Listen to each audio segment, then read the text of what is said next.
So, when I took a look at this batch of jokes you sent over, I have to say one kind of jumped out at me right away. Oh, yeah. The one about the termite walking into a bar. Okay. Just the setup alone, right? Yeah. Classic. But then it's like asking the bartender if it's the whole bar. Huh? I mean, pure genius. Yeah, yeah. It really got me thinking, though, what is it about this whole walks into a bar setup?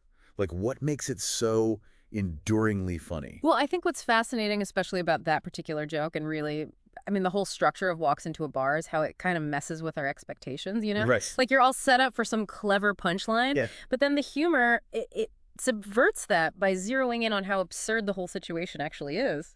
It's like it plays out in that gap between the setup and the punchline almost, Yeah. Yes, exactly. And if you think about it, like, in terms of broader comedic theory, I mean, this is a perfect example of observational humor. Okay. Because we end up laughing not just at the words themselves, but because the joke is pointing out this inherently ridiculous thing about, well, a situation we all recognize. Because since when do termites even care about, carpentry puns? Exactly.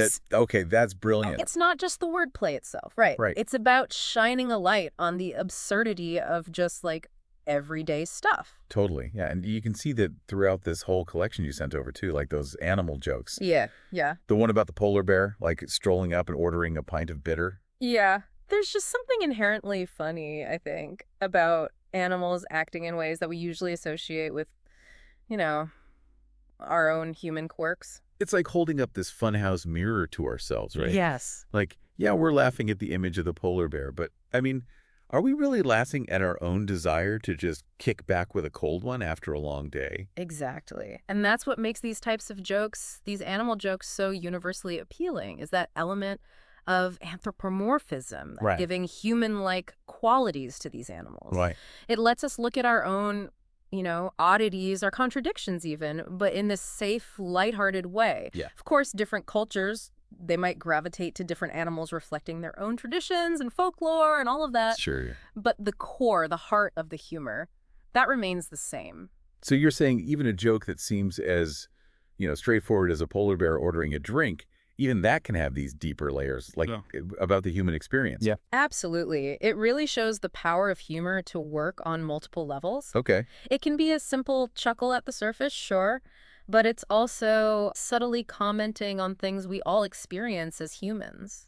Now, speaking of multiple levels, we've got to talk about the puns. Ah, puns. And I got to say, you really dug up some gems in this collection. Oh, they're a fascinating bunch, aren't they? They are. Considered by some to be the absolute lowest form of wit. Right, right. But at the same time, it takes real cleverness to actually craft a good one. Right. It's that unexpected twist of language. Yeah. Our brains seem to find it both groan-worthy and incredibly satisfying all at the same time. I'm with you 100% there. Yeah. Like Bloods and a Bloodlight.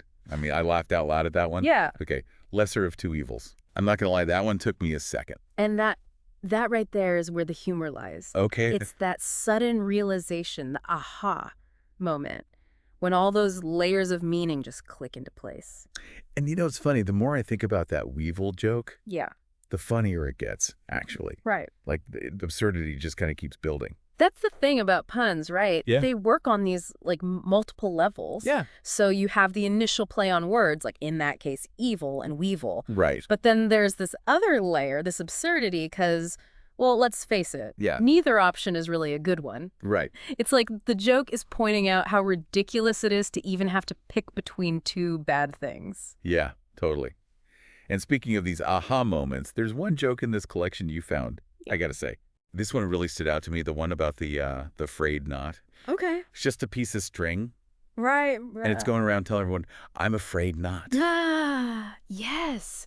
So good. That's a classic example of what's called a homophonic pun, where the humor comes from words that sound the same, Right. but have totally different meanings. Right? Afraid not, afraid not. It's such a simple twist, Yeah. But it really catches you off guard. It makes you reframe, like, your whole understanding of what the joke even is. You're like, wait a minute, I got to start this over. Yeah, yeah. It's like your brain gets this little jolt of, like, I get it. Exactly. And that feeling of getting it, that's a huge part of why puns work so well, I think, even if we all pretend to groan at them. Oh, absolutely. There's a sense of like intellectual accomplishment there, a Right. feeling of being in on the joke. Yeah, you're part of the club.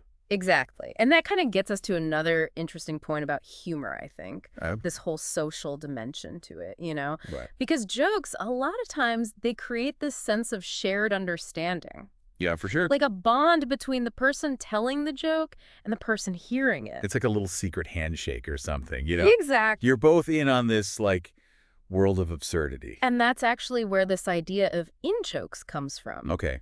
Jokes that are only funny to a specific group of people because they get it, because they share that experience. Totally. It's a way of, like, strengthening social bonds through humor. Which makes me think about those jokes in this collection. The ones with a little more, I don't know, bite to them. Yep. The ones that feel a bit more like social commentary. Right, right. We didn't really have too many of those. Yeah. But the one about the genie and the Australian politician, that one definitely comes to mind. Yeah, that's a great example of how humor can be used to deal with things that are, maybe a bit sensitive, Yeah. often in kind of a subversive way. Right. We use humor to tackle these issues that might be uncomfortable to talk about directly. Sure. Yeah. You can't just come right out and say it sometimes. Exactly. And the absurdity of the joke can actually make the underlying message, I don't know, a little easier to swallow. Right. You gotta sneak it in there. It's like using humor as a Trojan horse I like that. to kind of smuggle in some social commentary. It really makes you think. Yeah. Even in a bunch of jokes that are mostly lighthearted, just silly, Yeah.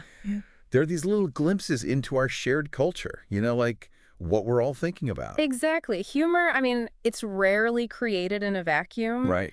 It's shaped by everything around us, our social norms, the things we're worried about, the experiences we all share. Right. Even the silliest joke can tell us something about the world it came from. Yeah. It's like we're peeling back the layers of an onion or something, Right. except, instead of crying, we're laughing. Exactly. And maybe even learning a thing or two about ourselves in the process, right? Yeah. Yeah, totally. Because when you get down to it, I think that's what makes humor so endlessly fascinating. Okay. It's not just about, getting to the punchline or how clever the wordplay is. Right. It's about what all those jokes reveal about, what we all experience as humans. It makes you realize, like, even the silliest little joke, Yeah. there's this whole other layer there, this complexity, once you really start to unpack it. Absolutely. I mean, just think about it for a second, right? Yeah. A joke, for it to actually work, it has to navigate this whole web of cultural context, Oh, totally. Yeah. linguistic understanding, like, do we even get the words? Right. Right. And even a little bit of, like, psychological trickery almost. I It's think- not easy to pull off. No kidding. It makes you really appreciate those comedians, the ones who can just do this, like, night after night. Oh, absolutely, yeah. Effortlessly. Yeah, it's a real skill. It is. Which actually brings us to, I think, a pretty interesting question. After, diving deep into this world of jokes with me. Yeah. What do you think? Do you think humor at its heart is more about cleverness or is it more about connection? Oh, that is a good question. Right. I mean, are we hardwired to just get a kick out of, like, how ingenious the wordplay is, the unexpected twist in a pun? Or is it more about that feeling, that shared understanding, like we're tapping into something that just rings true with our own experiences? Yeah. Yeah. It's tough. Well, and maybe it's a bit of both, right? Yeah. I mean, it could be that the most effective humor, the stuff that really lasts, it's got to have both. Okay. It's got to weave together that cleverness and that connection in a way that, speaks to something deeper inside of us. Yeah. Like finding that perfect balance. Yeah. Right? Sweet and savory, that intellectual spark, but with this emotional resonance too.